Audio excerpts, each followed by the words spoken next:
on in, everyone. I'm Celeste. And I'm Terry. And today we are just traveling through White Sands National Park.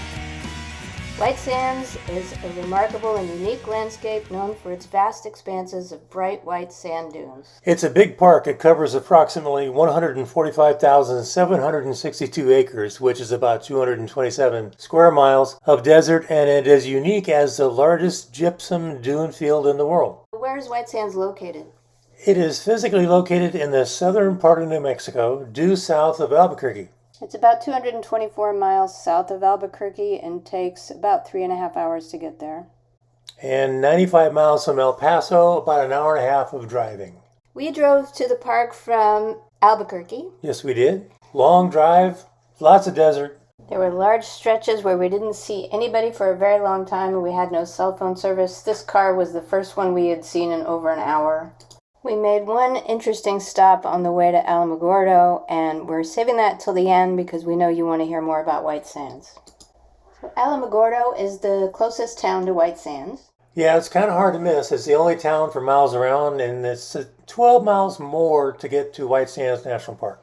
If you plan to stay overnight, this is the area that you're likely going to stay in. We ended up staying in a Hampton Inn, I believe, and it was fine. They have a number of different hotels that you can choose from. Most of the popular chains are represented there, with a few eating establishments as well.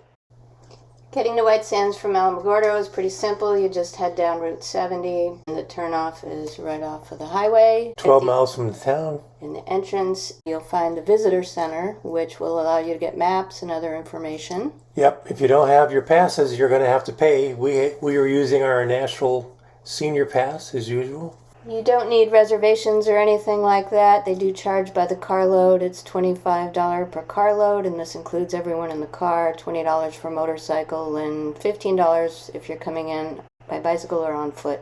The visiting hours of White Sands are typically from 7 a.m. to sunset. However, the visitor center is typically open from 9 a.m. to 5 p.m. The visitor center itself is a National Historic District. It was developed during the Great Depression of the 1930s as a job creation effort, and it is designed in Pueblo revival style. It offers exhibits and a movie about the park. They are worth watching to get the most information about how the dunes are formed and the animals that live there, and how some have become lighter over time, which reflects the heat and keeps them cooler and hides them better. Two of the animals mentioned in the movie are the White Sands pupfish and the bleached earless lizard, which have evolved lighter in color, blending in with the surroundings. The White Sands pupfish is truly unique, and it's not found anywhere else in the world. White Sands was originally established as a national monument in 1933 and was redesignated as a national park in December 2019. The dunes there constantly shift and change due to wind moving several feet per year. Despite the harsh desert environment, the park is home to various plant and animal species. The park is one of only a few gypsum dunes in the entire United States. The other notable gypsum sand dune areas include the Salt Plains National Wildlife Refuge in Oklahoma and the Great Salt Lake Desert in Utah, but neither are as expansive or as well known as White Sands. So once you're done with the visitor center, you'll be able to drive into the park. It's basically a road, and there's multiple stops along the way where you can stop and get out, do some hikes or picnic.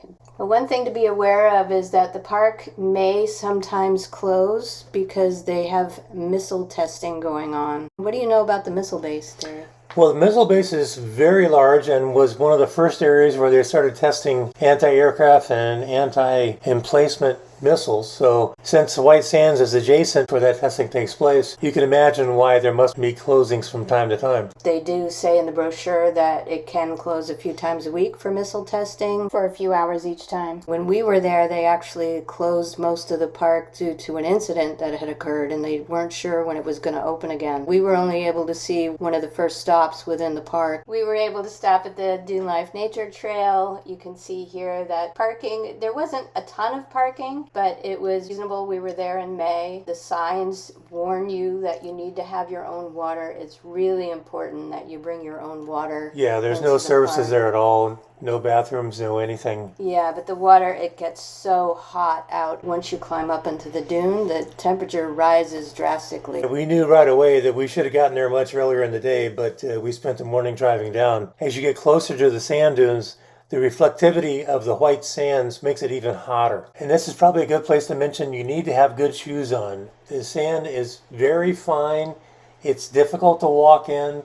Wear good shoes. One of the most popular things to do in the park is to go sledding on the dunes. It's something that families really like to do together.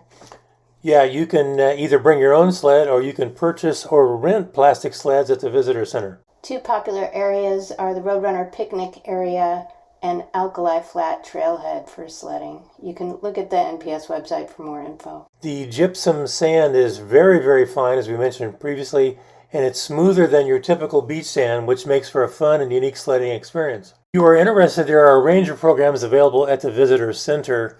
There are guided hikes and talks where rangers offer a variety of guided programs, including full moon hikes, sunset strolls, and interpretive talks that explore the park's natural and cultural history. There are several other trails. One is the Playa Trail, which is a short, easy hike that leads to the seasonal lake bed, Playa, and offers insights into the geology into the area. There is another by the name of Alkali Flat Trail, which is a more challenging 5-mile round-trip hike that takes you across the heart of the dunes to the edge of the Alkali Flat. This trail is marked by posts, but hikers should be prepared for soft sand and bring plenty of water.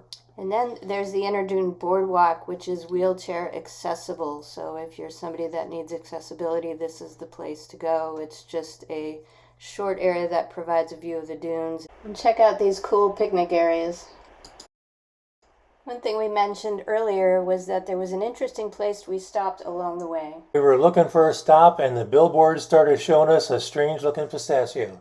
When we saw that pistachio, we decided that we had to stop, and I don't think any trip is complete to White Sands without stopping at Pistachio Land. Yeah, it's unique. It's just north of Alamogordo. This giant pistachio sculpture is approximately 30 feet in length, and it's designed to resemble an oversized pistachio nut, complete with a realistic textured surface. We'd never heard of Pistachio Land. We didn't realize that this part of the country was known for growing pistachios. The McGinn family started this pistachio orchard in 1980. Today, the orchard contains over 12,500 trees, and they have also 14 acres of grapes. 18 different varieties of wine are made at their Arena Blanca winery on site.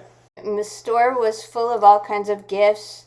Pistachio products. And even ice cream. Some of the best pistachio ice cream we've ever had. That was the perfect stop, we thought, after a long drive. Very unique. We even picked up some wine and some snacks for our hotel room for our long road trip. This was part of a bigger road trip through New Mexico, parts of Arizona, and we have some other videos on the places we visited. Check them out. They should be showing up now. Catch you there.